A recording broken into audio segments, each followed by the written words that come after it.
Glória ao Senhor, louvado seja Ele por todos esses cânticos maravilhosos que enchem o nosso coração de fé, nos fortalecem, que nos elevam à presença do Senhor. Amém? Queria convidar as nossas amadas crianças a, nesse momento, irem para o culto, a continuação do culto, que estarão realizando juntamente com as professoras, os professores que se prepararam para isso.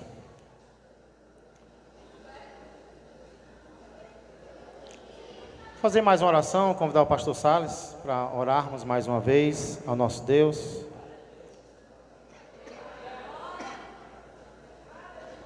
Quem quiser e puder ficar de pé, para nós elevarmos o nosso coração ao nosso Deus.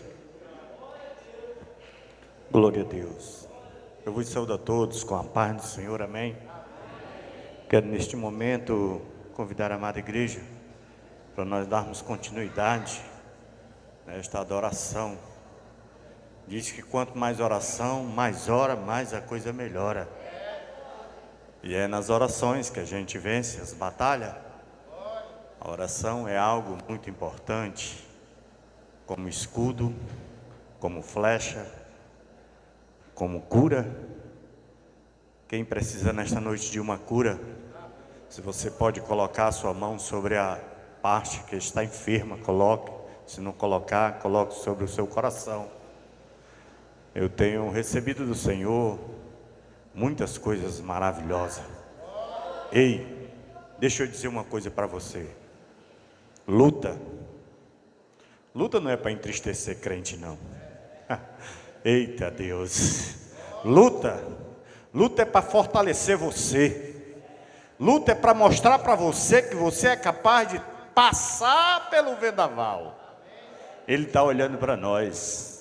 O livro do profeta Isaías, capítulo 40, verso 22, ele está dizendo assim: ele está sentado sobre o globo terrestre e está olhando para mim e para você como que nós sejamos gafanhoto. Ele está dizendo que nós somos pequenos na presença dele.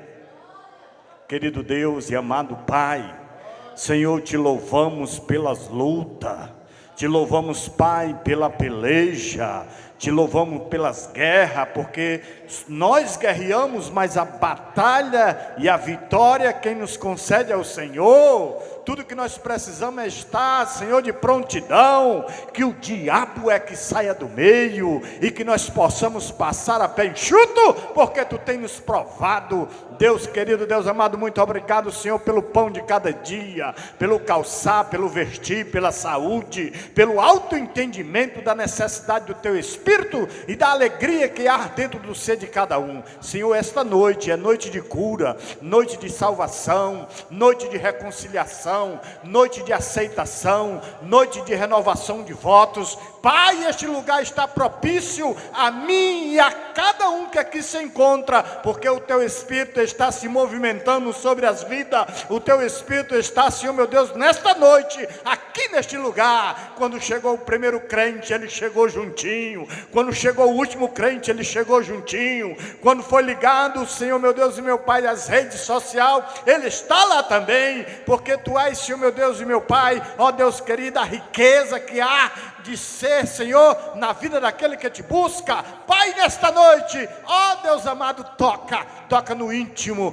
toca, Senhor meu Deus e meu Pai, aonde quer que possa estar, ó Deus, a maior da inflamação, ó Deus querido, seja na mente, aonde o inimigo tem tocado, na vida de muitos, seja, Senhor meu Deus, qualquer que seja o órgão interno, ó Deus amado, do ser, no sangue, aonde possa estar uma artéria, Senhor meu Deus, ó Deus, prejudicada, que o Senhor possa chegar, Senhor, com providência e dar, Senhor meu Deus, ó Deus, capacidade e oportunidade de poder estar aqui, Senhor, neste púlpito e aqui e ali e além, dando testemunho do que o Senhor faz no nosso dia a dia, e aquele que crê diga amém. Glória a Deus, muito obrigado, muito obrigado. Tenha fé, não tenha medo. Obrigado, pastor. Podem sentar todos? Já estão sentados? Glória a Deus. Materialmente falando, eu creio que nós não temos muito. Nenhum de nós aqui, pelo menos não ainda, né, é rico financeiramente. Porém, quantos aqui seriam capazes de dar tudo o que possuem, se for para continuar vivo? Quem seria capaz de doar tudo que você tem materialmente, financeiramente, em troca da sua vida, ou seja, para você continuar vivo? Quem estaria disposto a fazer isso? Eu creio que até quem tem muito dinheiro, quem tem muitos recursos, também estaria disposto a fazer isso. Estaria disposto a abrir mão de tudo que tem, dos seus bens materiais, para poder salvar a sua vida física. Dizem que um animal preso em uma armadilha pela perna é capaz de arrancar a própria perna para poder escapar da armadilha. E o ser humano parece que não é muito diferente. Nós, para continuarmos vivos, estamos dispostos até mesmo a amputar membros importantes do nosso corpo. Por quê? Porque a vida é algo pelo qual devemos lutar. A vida é algo pelo qual se vale a pena lutar, pelo qual se vale a pena batalhar. Vale a pena fazer o que for possível para continuarmos vivos. Porém, a pergunta é: para continuarmos vivendo, será que vale a pena tudo? Para continuarmos vivos, mantendo a nossa vida, será que vale a pena todas as coisas? Qualquer atitude nós podemos tomar, se for para manter a nossa vida? Por exemplo, será que para continuarmos vivos, vale a pena prejudicar alguém? Vale a pena passar por cima da vida de outra pessoa? Vale a pena puxar o tapete? Ou será que para continuarmos vivos, vale a pena até desobedecer, trair ao nosso Deus? Passagem na qual eu quero meditar com vocês nessa noite, vai apresentar pessoas para as quais a resposta para essa pergunta é sim. Sim, para continuar vivo vale tudo. Vale a pena até fazer o que não agrada a Deus. Porém, para outras pessoas, a resposta para essa pergunta é não. Não vale a pena fazer tudo para continuar vivendo. Por favor, abra comigo a sua Bíblia, se você possui uma. Senão eu creio que vai dar para ler aqui, pelo Data Show, em Daniel, capítulo de número 3. Obrigado, Everardo. Glória a Deus. Daniel, livro do profeta Daniel, capítulo de número 3. Nós temos meditado nesse livro em nossos últimos cultos e vamos meditar também nesse capítulo 3º do profeta Daniel. Na minha Bíblia é a página 1166. Se for de ajuda para alguém aí que não leu Daniel nesses dias, não está lendo a Bíblia em ordem de Gênesis a Apocalipse, então talvez ajude dizendo a página 1166. Esse capítulo ele tem 30 versículos, mas nós não iremos meditar nele todo. Eu quero meditar apenas no início desse capítulo.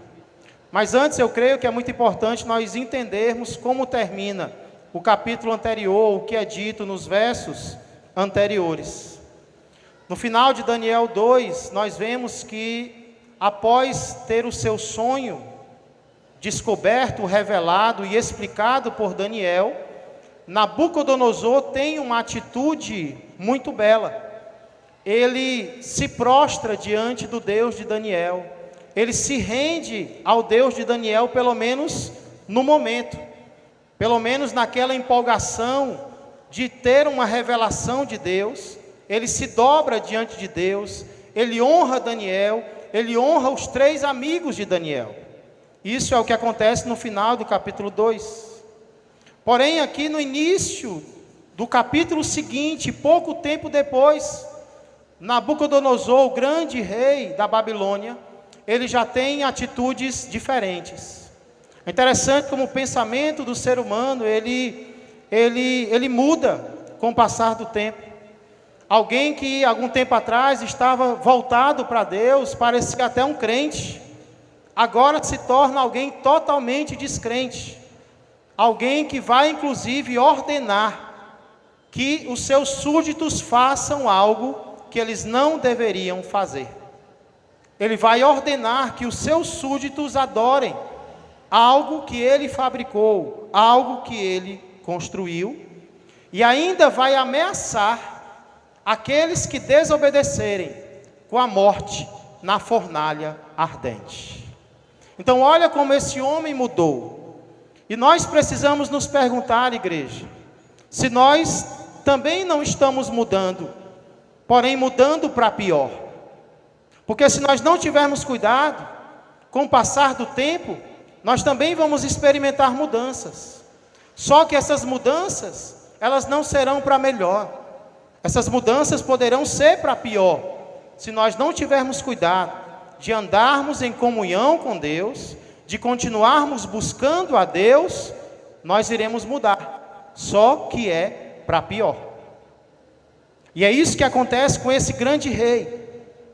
Ele termina um capítulo se prostrando diante de Deus, mas ele inicia outro capítulo, capítulo 3, exigindo algo que não era da vontade de Deus que ele exigisse.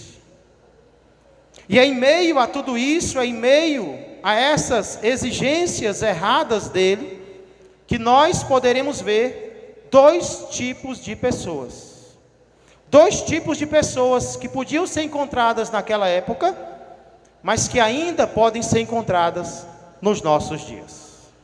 Pastor, que 2 tipos de pessoas são essas? Em primeiro lugar, aqui eu vejo aqueles para os quais viver importa mais do que tudo. Para algumas pessoas, a vida física, ela é mais importante do que tudo. Ela ocupa o primeiro lugar na hierarquia. Ela é o bem mais precioso. Pela vida vale a pena tudo. Algumas pessoas pensam assim. E eu diria até que esse é o pensamento normal do ser humano. Aquele ser humano que ainda não encontrou Deus, aquele ser humano que tem um vazio no seu coração, ele não tem esperança de vida futura, porque a vida futura é uma esperança para quem já encontrou Deus. Mas quem ainda não encontrou Deus, ele acha que morreu, acabou. Não sei se é assim que você pensa. Mas esse é o pensamento de muitas pessoas: morreu, acabou. Essa é a única vida que existe. Então, eu tenho que valorizar essa vida ao máximo. Eu tenho que preservar a minha vida física ao extremo. Eu tenho que fazer tudo o que eu puder para continuar vivo. Para algumas pessoas, o viver é o que mais importa. É mais importante do que tudo. Se você pensa assim, preste atenção no que a palavra de Deus quer dizer ao meu coração e ao teu coração. Nós encontramos a atitude dessas pessoas nos primeiros 7 versículos, aqui de Daniel, capítulo 3. Olha o que diz a palavra do nosso Deus. Olha como essas pessoas colocaram a manutenção da vida delas acima de qualquer coisa, acima de qualquer decisão.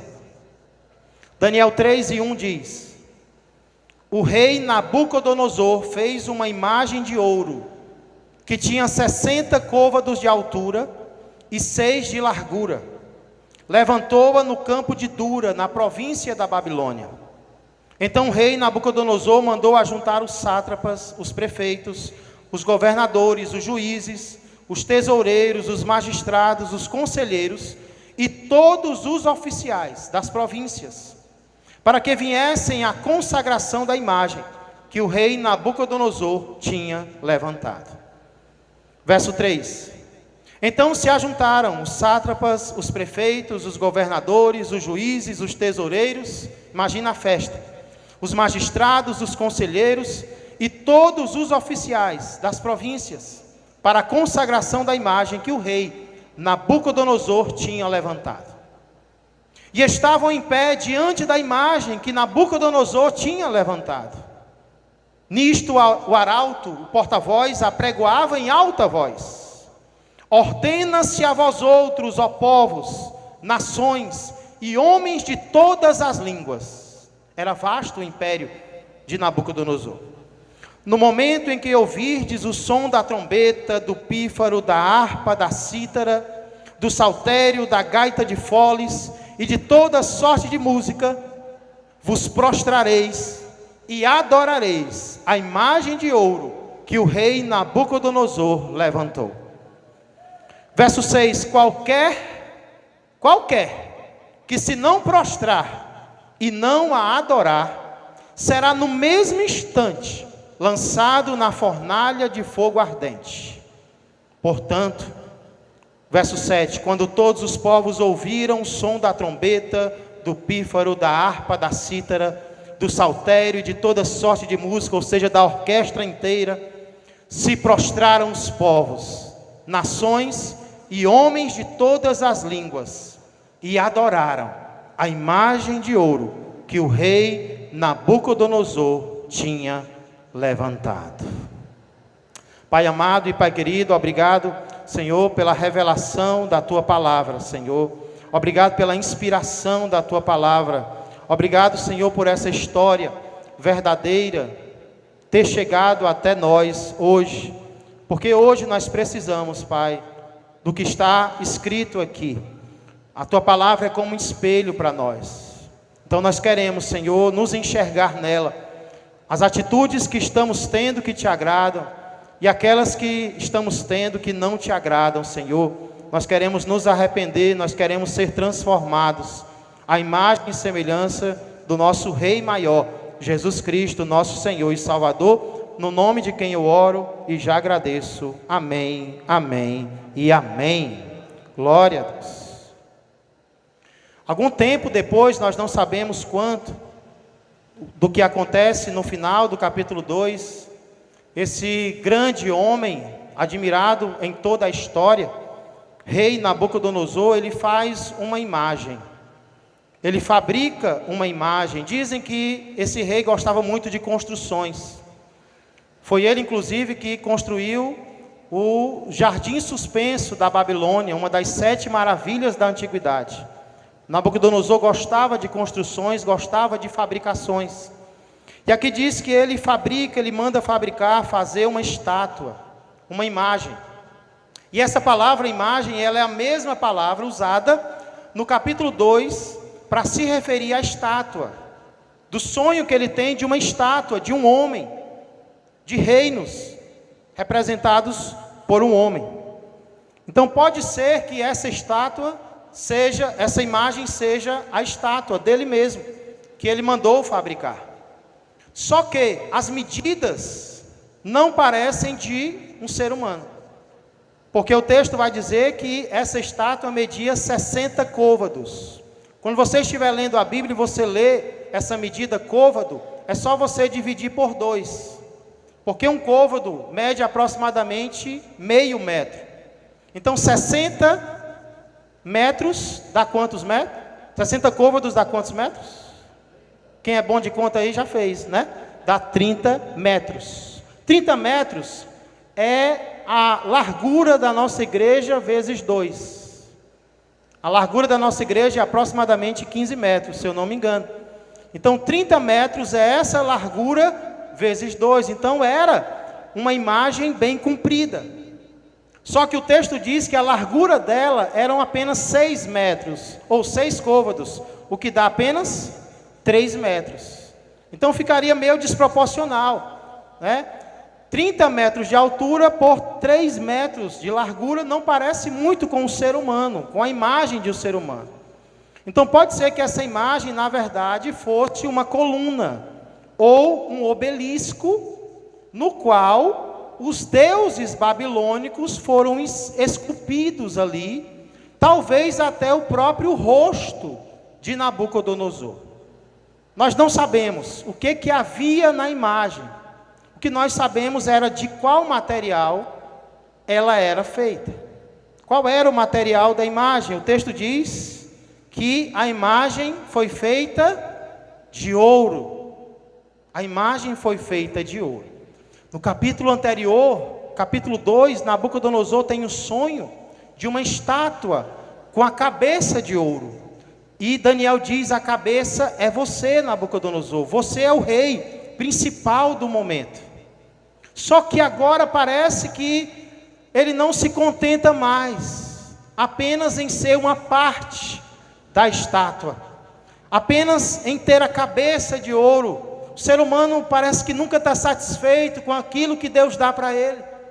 Ele nunca está satisfeito com o papel que Deus dá, com o espaço que Deus dá, com os dons que Deus dá, com os recursos que Deus dá. O ser humano sempre quer além do que Deus concedeu. Você percebe isso no jardim, quando Deus diz: de toda a árvore você pode comer livremente, mas de uma você não pode. Qual é a que o homem quer? O homem quer a que ele não pode, a que Deus não deu.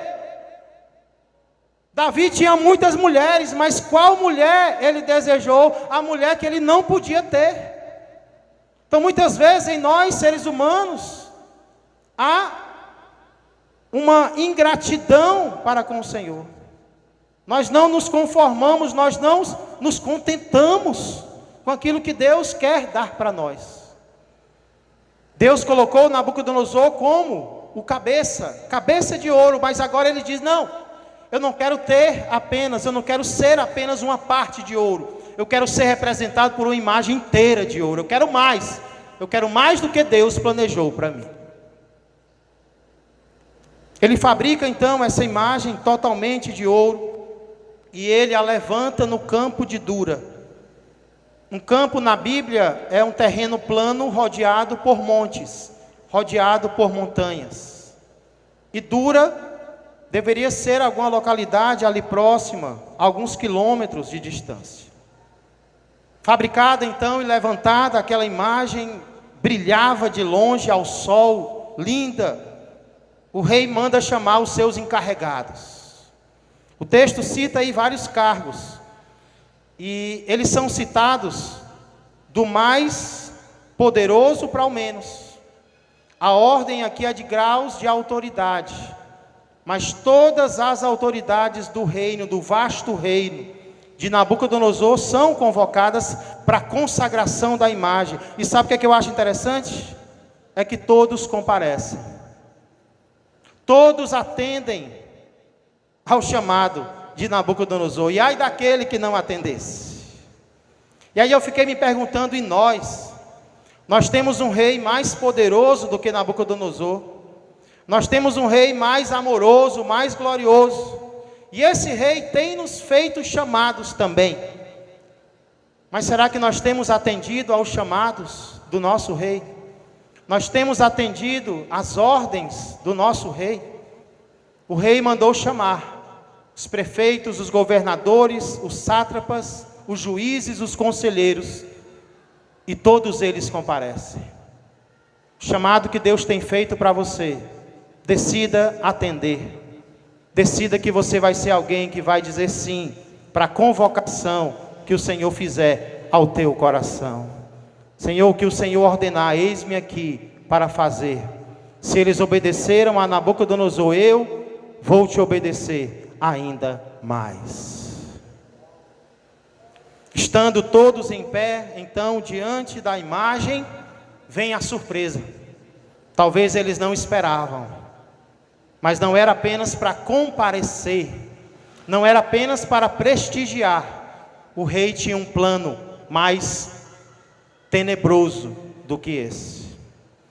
Um arauto, um porta-voz, levanta então a sua voz, chama a atenção de todos e diz que agora, neste momento, ao ouvirem o som e ele cita vários instrumentos, uma orquestra completa, uma banda. Ele diz: todos vocês, ao ouvirem os instrumentos, se prostrem diante da imagem que o rei levantou. E todo aquele que não se prostrar diante desta imagem, que não adorar a imagem que o grande rei Nabucodonosor levantou, será no mesmo instante lançado na fornalha ardente. Essa não foi uma ameaça vã, não foi uma ameaça vazia. O rei não estava blefando. Na verdade, a própria Bíblia mostra exemplos de pessoas. Jeremias, o profeta Jeremias vai citar um exemplo de 2 homens que haviam sido mortos, queimados vivos pelo líder da Babilônia. Então, essa história deveria ter ficado muito conhecida. Aquela fornalha, ela era usada para fabricar tijolos, talvez foi usada para fabricar a própria imagem, mas ela também servia para amedrontar aqueles que se colocassem diante da autoridade que estava ali diante deles. Eles estão lá, eles são súditos do rei, e eles ouvem uma ordem para se prostrarem diante desta imagem, senão eles perderiam a vida. E o que é que eles fazem? O texto diz que tão logo a música toca, parece que eles começaram a tocar, nem terminaram, os súditos já estavam se prostrando diante da imagem. Todos os presentes se prostram diante da imagem. Todos, menos alguns, sobre os quais eu vou falar daqui a pouco. Mas vamos parar um pouquinho? Vamos parar um pouquinho para aprender algo desses versículos que nós acabamos de ler. Daniel capítulo 3, versos 1 a 7, não são os versículos mais lindos da Bíblia. Mas Paulo diz que toda a Escritura é inspirada por Deus e útil para o nosso ensino, para a nossa repreensão, para a nossa correção, para a nossa educação na justiça. Então nós podemos aprender com tudo o que está escrito na palavra de Deus. E aqui nesses versículos eu aprendo o que o ser humano é. Aqui eu vejo características que o ser humano, especialmente o ser humano sem Deus, possui. Em primeiro lugar, aqui eu vejo o quão vaidoso o ser humano pode ser. Nós não vamos afirmar que a imagem tinha o retrato do rei. O texto não diz isso. Mas ele nos lembra quantas vezes isso não foi feito ao longo da história. Quantas vezes homens poderosos não fabricaram imagens de si próprios, de si mesmos, e exigiram admiração, exigiram adoração da sua imagem.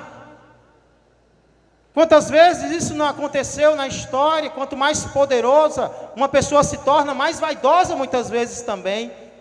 Ela quer ser adorada, ela quer ser admirada, e para isso ela cria imagens de si mesma.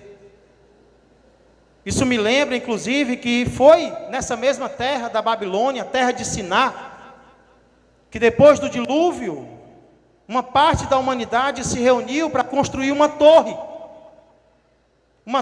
que chegasse até as alturas. E vocês lembram qual era o objetivo da humanidade ao construir a Torre de Babel? Qual era o propósito? Façamos célebre o nosso nome. O objetivo dos construtores da Torre de Babel era que o nome deles, não o nome de Deus, era que o nome deles fosse conhecido através de uma construção, através de uma torre. Então, desde lá na Babilônia, a Babilônia é local de pessoas vaidosas. A Babilônia representa o mundo contra Deus, contrário a Deus. A imagem era totalmente de ouro para chamar a atenção, para mostrar que o rei era digno, que os deuses do rei eram dignos. Infelizmente, no mundo nós vemos pessoas querendo que sua imagem seja adorada, seja admirada. Mas sabe, irmãos, o que tem me causado estranheza é que não é apenas no mundo, que nós temos visto coisas assim. Eu tenho me surpreendido com imagens de líderes evangélicos colocados em frente a igrejas, ou até mesmo, em alguns casos, dentro de igrejas, durante a adoração. O que leva líderes evangélicos, sejam eles quem forem, a imprimirem imagens gigantescas de si mesmos e colocarem em um local de adoração. Isso é o quão vaidoso o ser humano é. E quanto mais poderoso, mais vaidoso ele vai se tornando. Não é a minha imagem nem a sua imagem que deve chamar a atenção.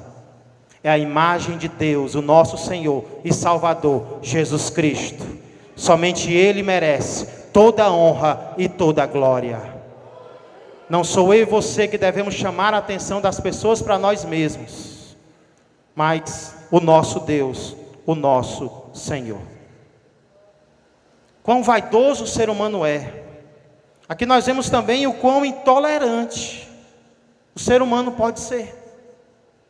Porque aqui nós vemos uma autoridade que não quer convencer os seus súditos a uma adoração. Ele não quer persuadir as pessoas a adorarem livremente. O que ele quer fazer? Ele quer obrigá-las a adorar a imagem que ele fabricou, a imagem que ele construiu. E há países hoje nos quais isso acontece. Países totalitários, onde a religião permitida é a religião do governo, é a religião da autoridade, e ai daquele que quiser adorar outro Deus, que quiser ter outra religião, não pode. Só pode ter aquela que o governo escolheu. São países totalitários, são regimes totalitários. E quando, escute isso, quando nós lemos textos como esses, de Daniel, nós temos que lembrar de cristãos, que neste momento, habitam em países como esses. Cristãos que neste momento, habitam, vivem e tentam adorar em países como a Coreia do Norte. Segundo país maior em perseguição mais grave no mundo. Vizinho da Coreia do Sul, um país cristão, país onde existe a marca Samsung. Samsung veio lá da Coreia do Sul, vizinho a ele tem a Coreia do Norte. Coreia do Norte é um país totalitário. O evangelho é proibido lá. A única religião permitida é o Estado e o ditador. Ele deve ser adorado lá. E sabia que tem cristãos lá? Tem cristãos na Coreia do Norte, tem cristãos em países proibidos. Quando nós lemos Daniel, quando nós lemos outros textos, nós devemos lembrar desses cristãos e orar por eles, para que eles continuem firmes nos caminhos do Senhor, que eles persistam a toda perseguição. Dá força para eles, Senhor. Nós não podemos pensar só em nós, igreja. Ao mesmo tempo, nós podemos olhar para nós e fazer o quê? Aqui não é assim. No Brasil não é assim. Louvado seja o Senhor. Nós podemos agradecer, porque os portões estão abertos agora, ó. Tomara que não passe nenhuma carreata, como passou de manhã. A gente quase não estuda a palavra de Deus, mas somos um país livre, país que adora a Deus livremente. Vamos fazer o quê? Vamos agradecer. Muito obrigado, Senhor, porque eu posso adorar sem me preocupar com quem está entrando ali, se vai apontar uma metralhadora na minha cabeça ou não. Ei, mas não apenas agradecer, nós temos que aproveitar essa liberdade religiosa, igreja. Porque às vezes a gente valoriza tanto, mas diz que valoriza, mas não valoriza. Eu lembro, por exemplo, na época da pandemia, tanto de crente chorando, queria tanto congregar, estou com saudade de congregar. Aí a pandemia acabou e cadê esses crentes? Né? Cadê? A pandemia já passou, já pode vir, viu? Já pode congregar, já pode matar a saudade. Então nós não devemos, irmãos, apenas agradecer nós temos que valorizar também essa liberdade religiosa. Vamos orar por quem não tem e vamos aproveitar, nós que temos a oportunidade de adorarmos ao Senhor livremente, podermos pregar do Senhor no nosso trabalho, no nosso colégio, na nossa faculdade. Porém, acima de tudo, aqui eu vejo o quão medroso o ser humano é. Há quem diga, inclusive, que Nabucodonosor construiu uma imagem porque ele estava com medo. Medo da visão, do sonho que ele teve. Daniel disse, o teu reino vai passar. Ele diz, não aceito não. Vou construir uma imagem aqui para unificar, para que ninguém brigue, para que todos adorem ao mesmo Deus. A gente vai se unir e o meu reino não vai passar. Mas se ele estava com medo ou não, o certo é que os seus súditos estavam com medo a tal ponto de se curvarem e adorarem a imagem que ele mandou adorar. O ser humano é tão medroso, mas tão medroso, que ele é capaz de fazer algo por medo, mesmo que esse algo seja errado, para não sofrer as consequências. Esse é um dos motivos, inclusive, porque certos pecados continuam sendo praticados. Não é só por desejo, não, às vezes é. Mas às vezes certos pecados não são abandonados por causa do medo das consequências se forem abandonados. Medo das críticas que podem ser trazidas. Medo das perdas. Esses homens adoraram a imagem, não porque eles achavam que era certo, mas porque eles entenderam muito bem que se eles não adorassem, eles morreriam. E para essas pessoas, a vida estava acima de tudo. Para continuar vivo eu tenho que adorar? Então eu adoro. Para continuar vivo eu tenho que matar? Então eu mato. Para continuar vivo eu tenho que passar por cima? Então eu passo. Essa é a ideia de alguns. Porém, infelizmente, essa não é a ideia de todos. Aqueles que encontraram Deus em seu coração, eles entendem que há coisas mais importantes do que a vida. Há coisas mais importantes do que continuar vivendo. E é sobre essas pessoas que eu quero só começar a falar hoje. Aqueles para os quais a obediência importa mais do que tudo. Existem pessoas para as quais o mais importante não é viver, é obedecer a Deus. Existem pessoas para as quais o mais importante não é continuar vivo, mas continuar agradando a Deus. E se for preciso morrer para continuar agradando a Deus, elas morrem, estão dispostas a perder o que for preciso, porque para elas o que mais importa não é a respiração, para elas o que mais importa é que Deus aspire o suave aroma de suas vidas, o suave aroma de seu sacrifício. Vamos entender melhor quem são essas pessoas. E elas começam a ser descritas não pela boca delas, elas começam a ser descritas pela boca dos outros. Tudo começa com uma grave acusação. A banda tocou, a harmonia era geral, mas agora uma nota é dissonante. Uma nota se destaca, ela não está de acordo com as outras. Todo mundo dançou conforme a música, mas teve alguns que não dançaram. Eles se recusaram a dançar a música que foi tocada. Versos 8 a 12. Estas pessoas são acusadas. Verso 8 diz assim: ora, no mesmo instante, se chegaram alguns homens caldeus e acusaram os judeus. Disseram ao rei Nabucodonosor: ó rei, vive eternamente. Já começam bajulando, né? Tu, ó rei, baixaste um decreto pelo qual todo homem que ouvisse o som da trombeta, do pífaro, da harpa, da cítara, do saltério, da gaita de foles e de toda sorte de música, se prostraria e adoraria a imagem de ouro. E quaisquer que não se prostrasse e não adorasse, qualquer que não se prostrasse e não adorasse, seria lançado na fornalha de fogo ardente. Há uns homens judeus que tu constituíste sobre os negócios da província da Babilônia, eu vou até dizer o nome deles, Sadraque, Mesaque e Abednego. Estes homens, ó rei, não fizeram caso de ti, até teus deuses não servem, nem adoram a imagem de ouro que levantaste.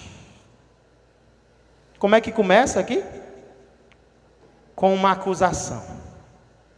O texto diz que chegaram alguns homens e acusaram os judeus. A palavra acusar aqui significa comer a carne. Significa mastigar a carne. Eu lembro do que Paulo diz: cuidado para vocês não estarem se devorando uns aos outros. Acusar significa mastigar a carne do outro. A intenção deles era perversa. Eles queriam destruir aqueles jovens. Mas sabe o que mais me impressiona, igreja? É por quem os jovens foram acusados. Você notou no texto?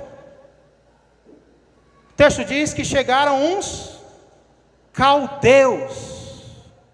Chegaram os caldeus e adoraram os judeus. Pastor, por que isso é impressionante? Porque no capítulo anterior, Daniel 2, o rei tem um sonho e ele manda chamar todos os seus conselheiros do reino, e dentre esses conselheiros está um grupo chamado de caldeus. E esse grupo, juntamente com os outros, não consegue revelar ao rei o sonho. O rei diz: pois manda matar todos, inclusive quem? Inclusive os caldeus. Só que Daniel fica sabendo e diz: Deus, Nabucodonosor, não mata não, me dá um tempo, que eu vou resolver isso aí. Daniel vai para casa, ora com seus amigos, Deus revela o mistério para Daniel. Daniel chega na presença do rei e diz: não mata ninguém, rei, porque Deus me revelou o sonho que o Senhor teve.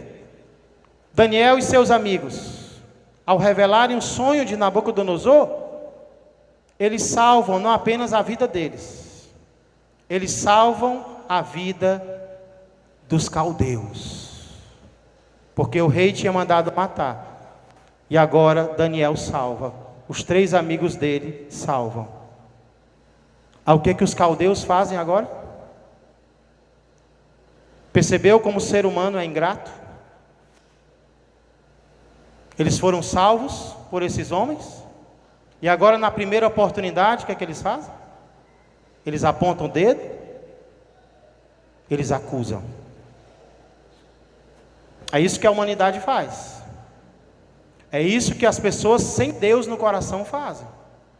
Primeira oportunidade que tem, esquece do bem que recebeu, esquece da ajuda, esquece da mão amiga, e já acusa, já aponta. Mas isso é só as pessoas sem Deus, né, igreja? Nós não fazemos isso. Pelo menos não deveríamos fazer. Isso é o oposto do que Daniel faz. Isso é o oposto do que alguém que tem Deus no coração faz. Porque quando Daniel revela o sonho ao rei, o rei promove Daniel. E o que é que Daniel faz? A pedido de Daniel, diz o final do capítulo 2, os seus 3 amigos são também promovidos na Babilônia. Daniel sabia que ele não tinha chegado onde chegou sozinho. Então na hora da bênção ele não vai ser abençoado sozinho. Quem tem Deus no coração reconhece isso. É assim que a igreja tem que ser. É assim que nós temos que ser. Quem orou com você agora vai receber a bênção com você. Quem lutou com você agora vai ser recompensado com você. Jesus é assim. Jesus diz: quem comigo sofre, comigo reinará. Por isso que eu quero sofrer com Jesus, para que um dia eu reine com Ele, não nesse mundo, mas no próximo mundo. Pastor, e por falar nisso, cadê Daniel? Porque só quem é acusado aqui são os 3 amigos dele, né? Por que Daniel nem é acusado também? Será que Daniel se prostrou diante da imagem? Muitas são as hipóteses. É claro que Daniel não se prostrou. Daniel poderia estar enfermo. Daniel poderia estar viajando, porque agora ele é o chefe. Ou Daniel poderia estar ocupado. Eu não sei, o texto não diz. O que o texto diz é que os 3 amigos se mantiveram fiéis. Mesmo na ausência de Daniel, que era o mais conhecido, que parecia ser o mais fiel, os 3 amigos dele continuam fiéis a Deus. Cuidado para não ser crente só quando estiver perto de determinadas pessoas.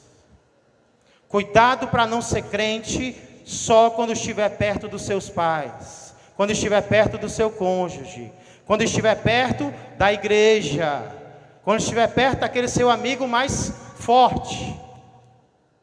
Deus merece que nós sejamos fiéis a Ele em todos os lugares e em todos os momentos, sozinhos ou acompanhados.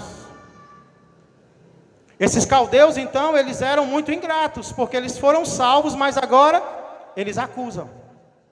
Esteja preparado para isso. Não faça o bem esperando o retorno humano, porque muitas vezes ele não virá. Porém, eles não eram apenas ingratos, parece que eles também eram invejosos. Porque eles começam logo dizendo: há uns homens aí que tu constituíste sobre os negócios da Babilônia. Opa! Eu senti um cheirinho de inveja no ar. Tem uns homens aí que o Senhor confiou, que o Senhor colocou à frente. Ei, muitas acusações não são pelo que você é, mas pelo que você recebeu de Deus. Não é por algo errado que você fez, mas por alguma oportunidade que Deus te deu, por alguma recompensa que Ele te concedeu. Mas talvez o que mais doeu foi o fato de haver mistura de mentira e de verdade nas acusações deles. Eles fazem 3 acusações. Primeiro, eles não fizeram caso de ti. Segundo, os teus deuses eles não servem. E terceiro, a imagem de ouro eles não adoram. Com certeza foi um elogio eles terem dito: os teus deuses não servem e a imagem não adoram. Por quê? Porque o primeiro e o segundo mandamento proibiam isso. O primeiro e o segundo mandamento proibiam adorar outros deuses e adorar imagens. Então foi um elogio para os amigos de Daniel. Mas desde quando? Desde quando eles não ligavam para o rei? Uma das coisas mais incríveis que nós vemos em Daniel é o respeito dos jovens para com as autoridades. Eles poderiam não concordar com as autoridades, mas eles respeitavam as autoridades, eles tratavam bem. Então aqui nós vemos uma mistura de verdade e de mentira, e muitas das acusações que nós sofreremos serão assim. Uma mistura de verdade com mentira. Então, igreja, aqui nós vemos que apesar de haver um decreto ordenando que todos aqueles que não adorassem a imagem seriam mortos, 3 jovens judeus são acusados de se recusarem a adorar. Eles são acusados de se recusarem a adorar e eles arriscam a própria vida por causa disso. Como é que o rei reage a tudo aquilo? Eu planejava ir até o verso 23 hoje, mas vou parar no verso de número 12. E eu convido a igreja a, durante os próximos cultos, nós darmos continuidade a essa história, a conclusão dessa história. Então o que nós vemos aqui são pessoas que colocam a vida acima de tudo e estão dispostos a cometer erros por causa disso. Mas aqui nós também vemos o contrário, nós vemos pessoas que colocam a obediência a Deus acima de tudo, porque eles sabiam que quem não adorasse seria lançado na fornalha, mas mesmo assim, eles não adoram. Porém, antes de chegarmos na fornalha ardente, nos próximos cultos, durante a semana, se Deus permitir, qual é a primeira fornalha que essas pessoas enfrentam? Qual é a primeira fornalha que um servo de Deus normalmente enfrenta? Primeira fornalha que eles enfrentaram e que muitas vezes nós enfrentamos, não é a fornalha física. Primeira provação, primeira perseguição que muitas vezes nós vamos enfrentar, não é a perseguição física como há em alguns países, não é a morte ainda, pode ser que seja daqui a alguns anos, devemos estar preparados para isso, mas há uma fornalha que está bem mais perto de mim e de você, que queremos colocar a obediência acima de tudo. Que fornalha é essa, pastor?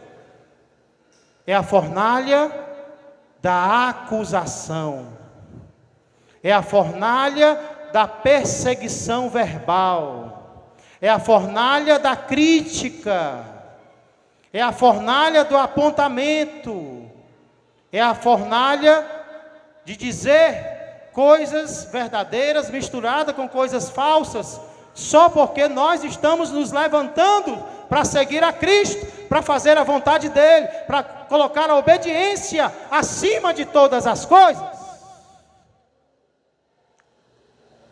Essa é a primeira fornalha que muitas vezes nós vamos enfrentar ao decidirmos seguir a Cristo, fazer a vontade dEle nas nossas vidas. Então essa é a primeira aplicação que eu faço nesse texto aqui, antes de falar sobre a morte, possibilidade da morte, que é algo real em alguns países e pode se tornar aqui no nosso também. Primeiro eu quero falar sobre essa acusação, essa dificuldade, essa provação. Será que nós estamos dispostos, igreja, a sermos chamados de diversos nomes por amor a Jesus? Hoje o Israel, filho da Sunamita, ele leu um versículo que diz que mais vale o bom nome do que as muitas riquezas. A boa reputação é algo muito valioso. E quando nós entregamos a nossa vida para Jesus, Jesus muda a nossa reputação. Sim ou não, igreja? Jesus muda a nossa reputação, a maneira como as pessoas olham para nós, Jesus muda. Nós éramos conhecidos de uma forma negativa, entregamos nossa vida para Deus e agora as pessoas começam a olhar para a gente de uma forma diferente. Isso é bom, isso é maravilhoso. Porém também tem o outro lado, sabia? Também tem o lado negativo. A nossa reputação pode ser manchada por causa do nosso amor a Jesus Cristo. Por exemplo, será que nós estamos dispostos a sermos chamados de quadrados? Antiquados? Atrasados, santinhos, ingênuos, puritanos? Será que nós estamos dispostos a ser criticados? Porque não acreditamos que viemos do macaco? Não acreditamos no ateísmo? Não concordamos com o movimento LGBT? O movimento de aborto, a favor do aborto, não concordamos com determinadas práticas, não concordamos, tomara que esse vídeo não caia, não concordamos com determinadas ideias que estão comuns aí na sociedade. E se nós levantarmos um dedo, se nós levantarmos uma voz, podemos ser acusados por tudo isso. Tivermos dispostos a ser sinceros. Não, eu sou contra o sexo livre, eu sou contra a intimidade antes do casamento, eu sou a favor da virgindade. Eu sou contra isso, eu sou contra aquilo. Não, eu não bebo. Não, eu não uso drogas. Não, eu não vou a festas. Ah, você é um atrasado. Ah, você é alguém que está perdendo tempo. Será que nós estamos dispostos a ver pessoas apontando o dedo para nós, nos criticando, nos acusando de coisas verdadeiras, mas também de coisas falsas?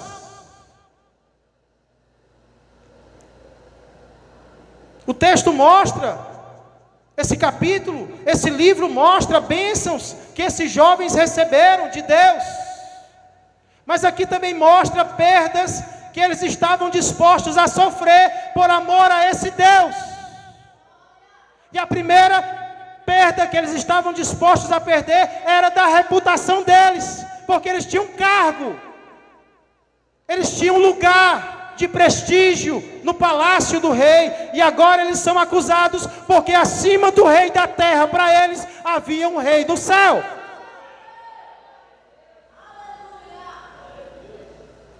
E se nós não tivermos cuidado, nós iremos nos acovardar diante dessa possibilidade. Ai, agora tu é crente. Ai, agora tu entrou para a igreja. Ai, agora tu quer ser certinho, tu quer ser certinha.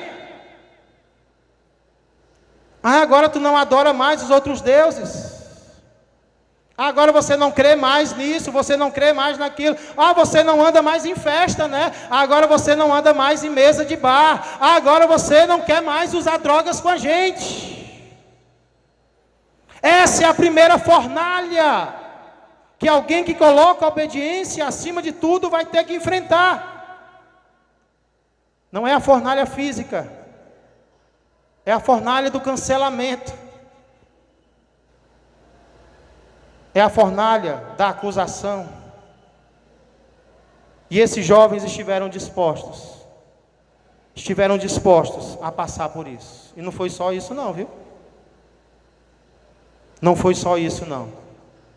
Mas hoje eu queria enfatizar apenas essa perda.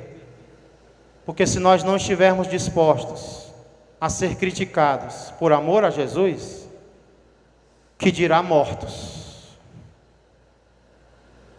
que dirá levar uma chicotada, se a gente não aguenta nenhuma crítica. Sabia que por causa de críticas, pessoas estão deixando de aceitar a Jesus como Senhor e Salvador? Sabia que por causa do medo da crítica, pessoas estão abandonando os caminhos de Deus?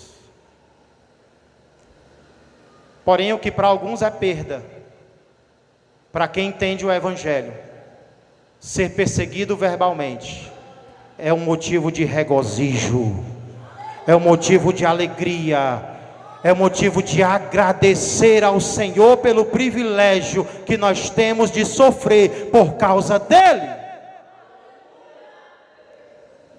E quem diz isso não sou eu, é o próprio Senhor Jesus Cristo. Olha comigo para a gente encerrar o que está escrito lá em Mateus, capítulo de número 5.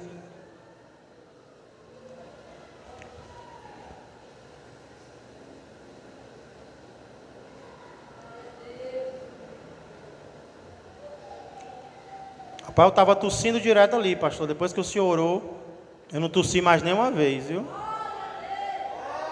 Glória a Deus. Eu senti, na hora que o senhor estava orando, eu senti algo aliviando aqui. Posso estar com um pouco ainda de rouquidão, mas não tossi ainda. Louvado seja o Senhor. Muito pode, por sua eficácia, a súplica de um crente. Não tenha vergonha de orar por alguém, se você tiver a oportunidade. Não somos nós que curamos, nós somos instrumentos da cura do Senhor. Então nós haveremos de ver muitos milagres aqui nessa igreja, viu? Muitas curas serão dadas ao Senhor, através da nossa fé, viu? Eu creio. Louvado seja Deus. Mateus capítulo 5, versos 10 a 12, diz assim: Bem-aventurados, não é coitados, bem-aventurados os perseguidos por causa da justiça, porque deles é o reino dos céus. Bem-aventurados sois quando, olha isso, quando por minha causa vos injuriarem e vos perseguirem, e mentindo disserem todo mal contra vós, Foi ou não foi isso que aconteceu com os jovens? Injuriados, perseguidos, mentindo contra eles. O que nós devemos fazer e qual deve ser nossa reação? Verso 12: regozijai-vos e exultai, pula, sai do chão de alegria, porque é grande o vosso galardão nos céus, pois assim perseguiram aos profetas que viveram antes de vós. Sim, nós cremos que Deus pode nos livrar da fornalha. Sim, nós cremos que Deus pode nos livrar da morte. Sim, nós cremos que Deus pode nos livrar das acusações, dos apontamentos. Mas a maior bênção de todas não são essas. A maior bênção de todas é Deus nos levar para o reino dEle, para o reino dos céus. Por isso que nós temos que agradecer, porque mesmo sofrendo, mesmo sendo acusados, muitas vezes injustamente, porque decidimos obedecer acima de tudo, por mais difícil que seja, mesmo assim, nós iremos para o céu. E se uma das condições para ir para o céu é ser perseguido ou acusado, eis-me aqui, Senhor. Pode acusar, pode perseguir, pode matar. Eu quero ir para o céu. Curve sua cabeça. Nessa noite nós vimos como agem pessoas vazias, como agem pessoas sem Deus. São pessoas que idolatram o seu ego, são pessoas intolerantes, são pessoas medrosas, são pessoas que são levadas pelo medo. O grupo de louvor pode chegar, para nós encerrarmos cantando. São pessoas levadas pelo medo, inclusive elas preferem continuar no erro, com medo das consequências. Não seja alguém assim. Sai daqui hoje com Cristo no seu coração. E como é que alguém que tem Cristo age? Ele não coloca a vida terrena, a vida física acima de tudo. Ele coloca a vontade de Deus acima de tudo. Pastor, mas isso vai trazer sofrimento para mim. Eu não digo que talvez traga, eu digo que vai trazer. Vai trazer. Vai trazer espinho, vai trazer dor. Mas também vai trazer recompensa. Também vai trazer salvação. Vai trazer o reino dos céus. Você quer ir para o céu? Se você quer ir para o céu, coloca Deus em primeiro lugar na tua vida agora.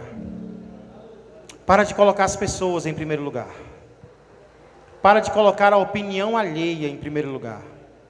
Para de colocar a tua vida em primeiro lugar. Coloca Deus. E Ele vai te salvar de toda e qualquer fornalha que Ele quiser salvar. Quem vai fazer isso é Ele. Entrega o teu caminho ao Senhor, confia nele, e o mais Ele fará. Quem aqui está decidindo colocar a vontade de Deus em primeiro lugar na sua vida? Glória a Deus. Glória a Deus. Tome essa decisão hoje. Ah, pastor, mas amanhã. Entrega o amanhã a Deus, Ele vai te dar força. Eu não sei como é que vai ser no trabalho, no colégio. Deixa Deus agir. Faz apenas o que você deve fazer. Toma a decisão de colocar a vontade de Deus em primeiro lugar na sua vida. E a recompensa virá.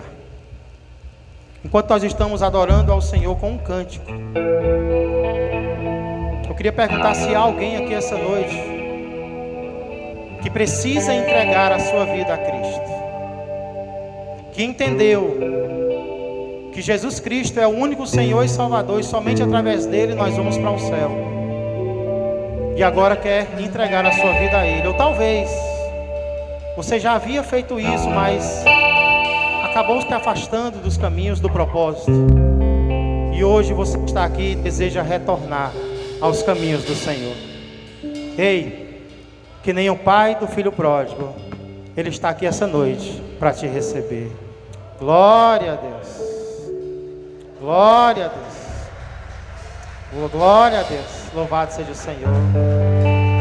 Glória a Deus. Vasquinho está aqui, né? Louvado seja o Senhor por você, pela sua companheira. Grande é o chamado de Deus na vida de vocês. Você sabe disso, Vasco, você sabe disso. Glória a Deus. Louvado seja o Senhor por estas servas. Estão se reconciliando hoje, renovando os votos, né? Glória a Deus. Vamos adorar ao Senhor. E se o Senhor está te chamando, é hoje que Ele está te chamando. Entrega a tua vida a Ele, confia nele e deixa que Ele faz o resto. Deixa Ele te usar esta noite. Ninguém a superou, Deus não te fez.